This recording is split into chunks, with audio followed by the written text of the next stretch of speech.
अब हम ऐसे समय में रह रहे हैं जहाँ पे लोग गोडसे को पूजा करते हैं, है ना, नाथूराम गोडसे को, जिन्होंने गांधी जी को गोली मारी। अब देख ही रहे हैं आज मणिपुर में क्या हुआ। आप इस तरह से कुछ भी चीज अब्रप्टली करिएगा तो उसका खामियाजा आप सरकार को भुगतना पड़ेगा, देश को भुगतना पड़ेगा। और उसका जीता जागता उदाहरण है मणिपुर, जिस तरह से जल रहा है, आज भी जल रहा है। 2 महीने हो गए हैं उस राज्य में, आज तक उस राज्य को जलने से क्यों नहीं रोका जा रहा है, ये सब के समझ से परे है। भाजपा में जब भी यूनिफॉर्म सिविल कोड को देखा होगा तो उन्होंने केवल हिंदू और मुसलमान के नजरिए से इसको देखा है, मगर मुझे लगता है आदिवासियों को अकाउंटेबिलिटी में नहीं लिया गया है। भाजपा का जो आरएसएस का जो आइडियोलॉजी रहा है उसको बढ़ाने वाले कुछ 1-2 ही लोग थे जो उनके फोर फादर्स रहे हैं। जैसे हमारे देश के जो फोर फादर्स थे, जवाहरलाल नेहरू जी, महात्मा गांधी जी। और इस तरह से अगर जोर जबरदस्ती से किया जाएगा तो मैं तो साफ बोल रही हूँ आपको, मणिपुर एक जीता जाता उदाहरण है। आप इस तरह से केंद्र सरकार गलतियां ना करे जिससे देश जले, बस यही मेरा प्रार्थना है केंद्र सरकार।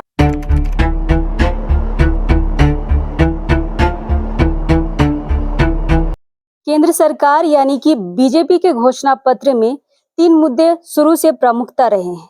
पहला है धारा 370, दूसरा है राम मंदिर और तीसरा है यूनिफॉर्म सिविल कोड। फिलहाल ये 2 मुद्दे पूरे हो चुके हैं। बीजेपी का टारगेट है यूनिफॉर्म सिविल कोड के तहत यहाँ के आदिवासियों को, जो कह रहे हैं कि यहाँ जो लोग हैं वो कह रहे हैं कि अगर यूनिफॉर्म सिविल कोड आता है तो आदिवासियों को बहुत ज्यादा नुकसान होगा, और इसको लेकर पूरे देश में विरोध हो रहा है। और अब झारखंड में भी यह विरोध शुरू हो गया है, लोग सड़कों में हैं। यूनिफॉर्म सिविल कोड को लेकर जनता इस चीज को नकार रही है, लेकिन अभी तक झारखंड में किसी भी आदिवासी नेता, विधायक या मंत्री की तरफ से यूनिफॉर्म सिविल कोड को लेकर ना तो समर्थन दिख रहा है और ना ही विरोध दिख रहा है। फिलहाल यूसीसी पर बातचीत करने के लिए कांग्रेस की मांडर विधायक शिल्पी नेहा तिर्की जी हमारे साथ हैं। हम बात करेंगे यूसीसी पर। फिलहाल मैडम सुबह का समय है, गुड मॉर्निंग और जोहार रहेगा आपका। सुनीता जी जोहार। सबसे पहले हम समझना चाहेंगे मैडम, आपकी नजर से यूनिफॉर्म सिविल कोड क्या है? क्या सिर्फ इसमें आदिवासियों के लिए नुकसान है या कुछ फायदे भी हैं? ये देखिए, यूनिफॉर्म सिविल कोड, इसको पहले समझने वाली बात है। समान नागरिक संहिता जिसको कहते हैं, ये संविधान में डायरेक्टिव प्रिंसिपल्स में इसको मेंशन किया गया है। डायरेक्टिव प्रिंसिपल्स का अर्थ होता है कि एक स्टेट को, कंट्री को डायरेक्शन दिया जा रहा है कि उसके तहत आप पॉलिसीज बनाएं, उस डायरेक्शन में आप पॉलिसीज बनाएं। और इसके लिए यूनिफॉर्म सिविल कोड है। तो इसको अगर देखिएगा कि इसमें गैप ये है कि इसको बस ऐसे मेंशन किया गया है, इसके प्रावधान, इनके प्रोविजंस उनको ड्राफ्टिंग में कभी नहीं लाया गया। तो हमारे जो पूर्वज थे, जो हमारे फोर फादर्स थे, इसको यहीं तक छोड़ दिए हैं। तो मुद्दा वही है कि इसमें जितना कह सकते हैं कि अनक्लैरिटी है, कि अभी तक लोग समझ नहीं पा रहे हैं कि ये है क्या यूनिफॉर्म सिविल कोड। और यूनिफॉर्म सिविल कोड का भी अर्थ बहुत सारा चीज हो सकता है। सिविल मतलब क्या होता है ना? और सिविल बहुत सारी चीज होता है। सिविल बॉडी हम लोग बोलते हैं, सिविल इंजीनियरिंग होता है, तो सिविक्स होता है, बहुत सारे वर्ड से सिविल है। तो सिविल क्या होता है उसकी भी समझ लोगों को, जानकारी इसमें एटलीस्ट जो पॉलिसी मेकर है उनको इसमें क्लैरिटी लाना होगा। और मुझे लगता है कि पॉलिटिकली बिल्कुल भाजपा के हमेशा से ये एजेंडा में था। जो 3 चीजें जो आपने मेंशन किया, वो तमाम चीजें थी। और अब आ गया है उनका पहला 2 तो एजेंडा पूरा हो चुका है, अब तीसरा है ये यूनिफॉर्म सिविल कोड। अब इसमें ये लोग आ रहे हैं। इसमें जल्दबाजी करने का काम ना करे भाजपा, क्योंकि ये एक बहुत ही अहम और गंभीर मुद्दा है। पहली बात है कि शायद अभी तक भाजपा में जब भी यूनिफॉर्म सिविल कोड को देखा होगा तो उन्होंने केवल हिंदू और मुसलमान के नजरिए से इसको देखा है, मगर मुझे लगता है आदिवासियों को अकाउंटेबिलिटी में नहीं लिया गया है। हमारे यहाँ पे विभिन्नता इतना अधिक है, विशेष रूप से आदिवासी समाज में। आज आप एक गांव से दूसरे गांव जाएंगे तो जिस तरह से पहान का पूजा अर्चना होता है, जिस तरह से वहाँ का शादी विवाह होता है, वो दूसरे गांव से भी अंतर आता है। तो इस रूप से जब गांव के बीच में इतना विभिन्नता है तो आप समझ लीजिए कि 2 आदिवासी समुदाय के बीच में कितना विभिन्नता होगा। 2 जो स्टेट है, इंटर स्टेट है, उसमें कितना आदिवासियों के बीच में डिफरेंसेस हो सकते हैं। तो इन चीजों को मुझे लगता है भाजपा ने कभी सोचा नहीं, चर्चा नहीं किया, और अब अचानक से हम लोग देखे हैं हाल फिलहाल में एमपी में मोदी जी ने कहा कि यूनिफॉर्म सिविल कोड अच्छा है, देश के लिए अच्छा होगा। मगर अच्छा क्या है इसमें आप वो भी बतलाने का काम करें, प्रावधान भी बतलाने का काम करें। और मुझे लगता है उन्हीं के पार्टी में जो हाल फिलहाल में एक नेता है जिन्होंने कहा था, जिनका कमिटी जो बैठा हुआ था चर्चा के लिए, उन्होंने भी कहा है कि ये आदिवासियों को इससे अलग रखना, सुशील मोदी जी ने कहा है कि इससे आदिवासियों को दूर रखना चाहिए। देखिए, मुझे जहां तक लगता है कि पहली बात तो जो आदिवासियों में हमारा जो कस्टमरी लॉ है, पहली चीज है वो कस्टमरी है, उसको कहीं पे कोडिफाई या कहीं पे उसको लिखा गया नहीं है, ड्राफ्टिंग नहीं किया गया। तो पहले तो सरकार को एक कोशिश करना चाहिए कि उसको एक हर एक जो जितने भी विभिन्न समुदाय हैं उनके आदिवासियत को, उनके कस्टमरी लॉज को एक तरीके से कोडिफाई किया जाए, ड्राफ्टिंग में लाया जाए। उसके बाद उसमें क्या अच्छी चीजें हैं जो समाज के लिए अच्छी है, क्योंकि ऐसा भी हो सकता है कि जो जो कस्टमरी लॉ बने थे, हमारे पूर्वजों ने बनाया था, वो उस समय ज्यादा अच्छे रहे होंगे समाज को देखते हुए, मगर अब वो एक तरीके से रिडंडेंट हो गए हैं। तो उसको कैसे हम लोग सुधार सकते हैं ताकि बेटियों को भी हक अधिकार मिले, बेटियों को भी मतलब ऐसे जेंडर इक्वालिटी हुआ, सोशल जस्टिस हुआ, उन सभी चीजों को, जो हमें खामियां हैं, उन सभी चीजों को हम लोग दरकिनार कर सके, अच्छे चीजों को हम लोग ला सके। ये सभी चीजों को करने के लिए कोडिफिकेशन बहुत जरूरत है, ड्राफ्टिंग बहुत जरूरत है। जब तक वो नहीं होगा, आप ऐसा अब्रप्टली नहीं कह सकते हैं कि हम लोग यूनिफॉर्म सिविल कोड लागू करेंगे। वैसे में तो आप देख ही रहे हैं आज मणिपुर में क्या हुआ। आप इस तरह से कुछ भी चीज अब्रप्टली करिएगा तो उसका खामियाजा आप सरकार को भुगतना पड़ेगा, देश को भुगतना पड़ेगा। और उसका जीता जागता उदाहरण है मणिपुर, जिस तरह से जल रहा है, आज भी जल रहा है। 2 महीने हो गए हैं उस राज्य में, आज तक उस राज्य को जलने से क्यों नहीं रोका जा रहा है, ये सब के समझ से परे है।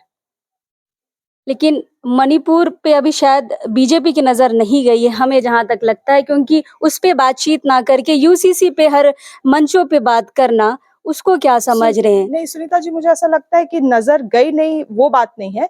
नजर गई है, मगर दूसरों की नजर को भटकाने की कोशिश की जा रही है ये यूनिफॉर्म सिविल कोड से, ताकि लोग उसका सवाल ना करें। आप तो देखेंगे ही कि इस तरह से जो मेन स्ट्रीम मीडिया है, गोदी मीडिया है, मणिपुर को बिल्कुल भी दिखा नहीं रही है। उनके न्यूज में सब चीज है मगर मणिपुर नहीं है। आज सबसे ज्यादा कोई समुदाय वहां पे चोट खाया है, जल रहा है, मारा गया है, तो वो आदिवासी समुदाय है। और जब भाजपा अपने एजेंडा में अपने इतना बात करती है कि हम आदिवासियों को सम्मान देना चाहते हैं, आदिवासियों को ये करना चाहते हैं, वो करना चाहते हैं, तो आप एक उदाहरण उन्होंने दिया है, राष्ट्रपति को, द्रौपदी मुर्मू को राष्ट्रपति बना के उनको तो उदाहरण दिया है देश को कि हम भाई आदिवासी को ऊंचे पदों पर ले जाते हैं। नहीं, देखिए, आप एक समुदाय के एक व्यक्ति को अगर आप उच्च पद में बैठा देते हैं, तो मुझे नहीं लगता है कि इसको किसी भी तरह से कोरिलेट कर सकते हैं पूरे समुदाय के उन्नति से। और ये एक उनका एक पॉलिटिकल मूव हो सकता है, मगर सामाजिक रूप से हम लोगों का कोई भी उत्थान नहीं हुआ है। आज आप देख लीजिए, सबसे बड़ा समस्या आदिवासियों का है। तो जो ट्राइबल सब प्लान जो आदिवासियों के लिए बनाया गया, जिससे आदिवासियों का उत्थान होना चाहिए था, किस तरह से उसका डाइवर्जन, उस फंड का डाइवर्जन हो रहा है। करोड़ों करोड़ों रुपया जो है माइनिंग एक्सप्लोरेशन के लिए उसको लगाया जा रहा है, जो कि एक तरीके से आदिवासियों के लिए श्राप के रूप में उजागर हो रहा है। बीजेपी का शुरू से ये एजेंडा रहा है हिंदू राष्ट्र का। बहुत सारे सामाजिक संगठन या फिर कह ले धार्मिक संगठन जिनसे राय मांगी गई है, उनका कहना है कि बीजेपी हिंदू राष्ट्र की ओर बढ़ रहा है और शायद यूसीसी उसी का ये पहला कदम है। आप कैसे देखते हैं इसको? नहीं, देखिए, मैं इसको इस तरह से देखती हूँ कि पहले बात तो भारत जैसा देश जो विभिन्नताओं से, डाइवर्सिटी से इतना भरा हुआ है, उस देश को आप एक one nation one religion country के तरह कभी आप स्टैब्लिश नहीं कर सकते हैं। और आप करेंगे तो वही जो हुआ, जो पाकिस्तान का हुआ, वही हमारे देश का भी होगा। इसको आप जब हमारे फोर फादर्स ने, जब हमारे पूर्वजों ने संविधान को लिखा, तो आप देखेंगे कि किस तरह से विभिन्नता को बीच में रखते हुए सारे मापदंडों को रखा गया है। तो विभिन्नता ही हमारी खासियत है। अनेक जो हम जाति, अनेक धर्म से जो हम आते हैं, वही इस देश की खासियत है। अब आप क्योंकि आप किसी 2-3 लोगों का मकसद पूरा करने के लिए आप पूरा उस चीज़ को बदलना दो चाहते तीन हैं। हम नहीं समझ रहे हैं। देखिए, मुझे लगता है भाजपा का जो आरएसएस का जो आइडियोलॉजी रहा है, उसको बढ़ाने वाले कुछ 1-2 ही लोग थे, जो उनके फ़ोरफ़ादर्स रहे हैं। जैसे हमारे देश के जो फ़ोरफ़ादर्स थे जवाहरलाल नेहरू जी, महात्मा गांधी जी, और अब हम ऐसे समय में रह रहे हैं जहाँ पे लोग गोडसे को पूजा करते हैं, है ना? नाथूराम गोडसे को, जिन्होंने गांधी जी को गोली मारी। तो इसीलिए मैं कह रही हूँ, कुछ लोगों का जो मनसा था उस समय का, अब उसको एक तरीके से कहा जा सकता है कि जिन्होंने 2-3 लोगों ने जो देश की कल्पना की थी, उसको आज लागू करने का काम किया जा रहा है। एक तरीके से जो नींव है इस देश का, आप उसी को हटाने का काम कर रहे हैं। आप एक नए देश की रचना करने का काम कर रहे हैं। एक तरीके से आप देखिएगा तो इंटरनली एक बहुत बड़ा ही ये कंट्रोवर्सी तो है ही, साथ ही साथ देश के लिए एक बहुत ही दुर्भाग्य का समय दौर से हम सब गुजर रहे हैं। जो कुछ बुद्धिजीवी लोग हैं, जो थोड़ा राजनीतिक समझ रखते हैं, वो लोग एक-एक चीज़ों में इस चीज़ को देख सकते हैं। छोटे से छोटे चीज़ों में ये जो उनका एजेंडा है, आरएसएस का एजेंडा, उसको पहचान सकते हैं। बाकी लोग जो हैं, जो भीड़ में चले जा भीड़ रहे में हैं। चले जा रहे हैं, जो एक कह सकते हैं कि अंधभक्त बन चुके हैं, वो उस चीज़ को समझ नहीं रहे हैं। मगर ये आने वाले समय में देश के लिए बहुत घातक हो सकता है, और इसीलिए हमको लगता है कांग्रेसी पार्टी एक वो पार्टी है, और जो पूरा राष्ट्रीय पार्टी है, जो हमेशा से संविधान के हर एक पहलू को लेके आगे बढ़ी है। तो मुझे लगता है अगर देश को कोई बचाएगा, तो वो कांग्रेसी पार्टी बचाएगा। अच्छा, देश को अगर आप कह रहे हैं कि कांग्रेस पार्टी ही बचाएगा, तो यूसीसी पे क्या स्टैंड है अभी तक निकल के आ पाया है कांग्रेस की तरफ से? देखिए, मुझे लगता है जितने भी जो नेता रहे हैं, और जितने जिनका भी बयान मैंने सुना है कांग्रेस पार्टी से, सभी लोग यूसीसी के अगेंस्ट इसीलिए हैं। यूसीसी के अगेंस्ट तो मैं नहीं बोलूँगी, मगर सभी लोगों का यही कहना है कि इस पे चर्चा होना चाहिए। सारे स्टेक होल्डर्स के साथ थोड़ा चर्चा और होना समय चाहिए। मिलना चाहिए। बहुत समय, थोड़ा नहीं हुँ। सुनीता जी, वही मैं कह रही हूँ कि जितना विभिन्नता इस देश में है, आप उसको 6 महीने का, 1 महीने का एक्सरसाइज़ करके आप इसको लागू नहीं कर सकते। सारे स्टेक होल्डर्स को बैठा के इसके साथ डिस्कशन करने का ज़रूरत है, और जब मैं स्टेक होल्डर्स बोलती हूँ, तो मैं पॉलिटिकल पार्टीज़ को नहीं रेफ़र कर रही हूँ, मैं कम्युनिटी लीडर्स को रेफ़र कर रही हूँ। बिल्कुल। उन लोगों को बैठा के इसमें चर्चा करने की ज़रूरत है, और जिस तरह से मैंने शुरू में भी कहा, कुछ ऐसा ना करे बीजेपी जिससे मणिपुर जैसा सिचुएशन पूरे देश में हो। कांग्रेस का तो हम समझ गए, अगर हम आदिवासियों की बात करें झारखंड के भी या विपक्ष के हों या विपक्ष के हो, कोई आदिवासी लीडर अभी तक सामने आके समर्थन में या विरोध में अपनी बातों को प्रखरता से नहीं रख पाया है, इस पे क्या कहेंगे? क्या वो चुप हैं या एक्सेप्ट कर लिए हैं यूसीसी को या फिर छोड़ दिए हैं जनता पे कि तुम उतरो रोड पे हम चुपचाप रहेंगे? नहीं, मुझे लगता है शायद इसीलिए ऐसा नहीं हो पाया है, क्योंकि बहुत लोग तो अभी क्लैरिटी है ही नहीं कि यूसीसी आ रहा है, नहीं आ रहा है, प्रावधान क्या है, चर्चा हो रहा है, नहीं हो रहा है, कोई क्लैरिटी है नहीं। हुँ। तो केंद्र सरकार को भी अपने तरफ से एक स्टैंड लेना चाहिए कि इसमें अगर आप इस रूट में जाने वाले भी हैं, तो क्या-क्या आपने तैयारी करके रखा है? मतलब एक हल्का ड्राफ्ट उनको दे देना चाहिए था, उस पे चर्चा परिचर्चा होती। अभी तो एकदम ज़ीरो में लोग बातचीत कर रहे हाँ, हैं। बिल्कुल, सही बात आप कह रहे हैं। बिल्कुल ज़ीरो में लोग बात कर रहे हैं। एक नहीं, बहुत सारी चर्चा, बहुत सारे सिटिंग्स करने का ज़रूरत है। बहुत सारे स्टेक होल्डर्स को लाने की ज़रूरत है, और बहुत सारे ड्राफ्टिंग्स बैक एंड फोर्थ होने हैं। उसके बाद जो प्रावधान आएँगे, तभी इस पे कोई चर्चा कर सकता है, मुझे लगता है। इसीलिए भी बहुत लोग बोल नहीं रहे होंगे, मेरी जहाँ तक मुझे लगती है हुँ। बात। बहुत सारे लोगों का ये सवाल था कि साल 2016 में विधि आयोग ने ये चर्चा निकाली थी, जिसे जनता ने सिरे से नकार दिया। फिर ऐसा क्या हो गया? उस समय विधि आयोग ने ये कहा था, स्पष्ट किया था कि फिलहाल भारत को यूसीसी की ज़रूरत नहीं है। लेकिन साल 2023 में ऐसा क्या हो गया कि फिर से चर्चा करने की ज़रूरत हो रही है, फिर से जनता से राय माँगी जा रही है, धार्मिक संगठनों से राय माँगी जा रही है। बहुत सारे लोग कयास लगा रहे 2024 के चुनाव के। आपको क्या लगता है? सही बात है। ऐसा क्या जान पड़ा कि विधि आयोग ने अब कहा है कि ठीक है, इसको फिर से हुँ। कंसिडर किया जाए, जबकि कुछ साल पहले पहले ही उन्होंने ही इसको रिजेक्ट किया हुँ, था। हुँ। तो मुझे लगता है देखिए हाल-फिलहाल में सुनीता ऐसे बहुत सारे नियम कानून हैं जिसके लिए लॉ कमीशंस भी, विधि आयोग ने भी बहुत सारी चीज़ों को सामने लाया है। अभी तक इसको स्ट्रीम मीडिया कवर नहीं कर रही है, जैसे सेडिशन लॉ। सेडिशन लॉ भी एक है लॉ जो अंग्रेजों के समय में बनाया गया था और बाल गंगाधर तिलक पहले वो इंसान थे जिन पे ये लॉ लागू किया गया था और इसमें है कि जो मीडिया की आज़ादी है या किसी व्यक्ति की आज़ादी है सरकार के खिलाफ बोलने के लिए, उसमें आपको कानूनी कार्रवाई की जा सकती है। तब फिर वैसे में आप जैसे मीडिया कर्मियों बोलने का की क्या, आजादी नहीं हम रहेगी। जैसे नेताओं का क्या, जिससे कि लोकतंत्रता को एक ये मिलता है, मतलब लोकतंत्रता को एक ताकत मिलता है, उसका क्या?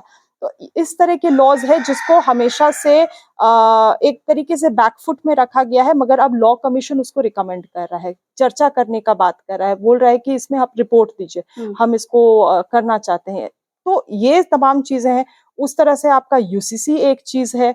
आप हाल-फिलहाल में अगर इंस्टीट्यूशंस का, क्योंकि हम लोग कमीशंस का बात करें तो आप इंस्टीट्यूशंस का देखिएगा, तो आरबीआई ने एक डायरेक्टिव्स निकाला है कि विलफुल डिफ़ॉल्टर्स का। अगर कोई आपके पास क्षमता, आपने लोन लिया है, आपके पास क्षमता है, आप पैसा दे सकते हैं, मगर आप देना नहीं चाहते हैं, तो आप कोई बात नहीं है, आप जा सकते हैं। तो फिर नीरव मोदी जैसे लोगों का क्या, विजय माल्या जैसे लोगों का क्या? तो ये जो इंस्टीट्यूशंस है जिनको खड़ा किया गया है संविधान को बचाने के लिए, एक जो लेजिस्लेचर है, जुडिशियल है और एग्जीक्यूटिव है, उनके बीच में एक सही ट्रांसपेरेंट तालमेल बनाने के लिए आप उन इंस्टीट्यूशंस का क्या फ़ायदा उठाते हुए इस तरह का काम करें? क्या इन इंस्टीट्यूशंस पे आप अब विश्वास किया जा सकता है? ऐसे तमाम चीज़ें हैं और मैं आपको बोल रही हूँ जिस दौर से ये देश गुजर रहा है, ये आने वाला कल, मतलब हम लोगों का आने वाला जो फ्यूचर है उसको डिसाइड करने वाला है कि हम ये देश सर्वाइव करेगा या नहीं करेगा। जिस तरह से कानूनों को बदला जा रहा है, जिस तरह से इतिहास को बदला जा रहा है, जिस तरह से इंस्टीट्यूशंस को धूमिल कर दिया जा रहा है, अब हम और आप जैसे आम नागरिक हम लोग किस चीज़ पे विश्वास कर सकते हैं? न्याय के ऊपर? मुझे लगता है अभी एक केवल सुप्रीम कोर्ट है जिस पे आप विश्वास कर सकते हैं, बस एक लौता इंस्टीट्यूशन इस देश में। मगर इसके अलावे हमारे पास मुझे नहीं लगता है कि हर ऐसा चीज भी, में छेड़छाड़ हुई हाँ, है। ऐसा कोई भी इंस्टीट्यूशन है, ऐसा कोई भी चीज़ है जो पॉलिटिकल एजेंडा से बच पाया है या बचा फिलहाल हुआ है। यूसीसी का 2024 में क्या देखते हैं? देखिए, अगर ये एक तरीके से भाजपा का केवल पॉलिटिकल एजेंडा है, मणिपुर से लोगों का नज़र हटाने के लिए, देश जो समस्या से गुज़र रही है, महँगाई से जो गुज़र रही है, टमाटर का दाम, आप सब्जियों का दाम देख रहे हैं। इन तमाम चीज़ों से, इंस्टीट्यूशंस को जिस तरह से धूमिल किया जा रहा है, जिस तरह से लोगों का अधिकार छीना जा रहा है, उन चीज़ों से अगर ध्यान भटकाने के लिए, ये अगर एक बीजेपी का एजेंडा है, तो देन आई होप कि इन फ्यूचर लोग इस चीज़ को रियलाइज़ करेंगे और ये यहीं तक सीमित रहेगा। मगर इसको इस तरह से जैसे आर्टिकल 370 को जो लागू किया गया, आज जम्मू कश्मीर में इतना ज़्यादा लोगों के बीच में ये क्यों है, आक्रोश क्यों है? 370 लागू किया गया उससे नहीं, मगर जिस तरह से उसको सडनली लागू किया गया, उससे आक्रोश है। मणिपुर में क्यों हो रहा है? ना चर्चा, ना कोई उसमें कोई डिस्कशन, और सडनली हाई कोर्ट ये तो देती है। क्या लग रहा है केंद्र सरकार अपने हर निर्णय को थोप रही है देशवासियों पर? बिल्कुल, इसमें कोई शक नहीं है। आप, मुझे लगता है किसी आम जनता से भी पूछ लीजिए, आज मेरा और आपका राय कौन ले रहा है? आज जब कानून भी बन रहे हैं, आप पार्लियामेंट में भी आप देखिएगा जिस तरह से बजट्स पास होते हैं, कोई चर्चा नहीं हो रहा है इसमें, कोई डिस्कशन नहीं हो रहा है। जिस समय इस बार का जो बजट पास हुआ, उस समय राहुल गांधी जी के सदस्यता को खत्म कर दिया गया, ताकि लोगों का ध्यान उधर रहे और इधर ये कुछ भी बजट अपने तरफ से पास कर दे, और उसी का आज खामियाजा है कि जिस तरह से हम लोग महँगाई को भोग रहे हैं। ये ध्यान भटकाने की कोशिश है। बिल्कुल, देखिए, मैं इस चीज़ को मानती हूँ कि भाजपा को बहुत सारे बुद्धिजीवियों का और पूंजीपतियों का सपोर्ट है और वो बहुत अच्छे तरीके से ये सब षड्यंत्र करने में काबिल हैं, और मुझे बस अफ़सोस इस बात का है कि आई होप कि हमारे देश में भी लोग इतना अ, मतलब निष्पक्ष बने कि इन सभी चीज़ों को धर्म, जाति का लेंस से हटा के इन तमाम चीज़ों को देख पाएँ। बिल्कुल। हमारा आखिरी सवाल आपसे रहेगा पर्सनली कि शिल्पी नेहा तिर्की यूसीसी के लिए क्या स्टैंड रखती हैं? मैं यही स्टैंड रखती हूँ कि अगर हमारे पूर्वजों ने इसे संविधान में डायरेक्टिव प्रिंसिपल्स में दिया है तो कुछ ज़रूर सोच समझ के ही दिया होगा। और मैं नहीं बोलती हूँ कि जिस तरह से हमारे देश में जो भी कस्टमरी लॉज हैं या डिफरेंट जो विभिन्न जातियों के धर्म के जो अपने अपने लॉज हैं, सभी लॉज अच्छे हैं।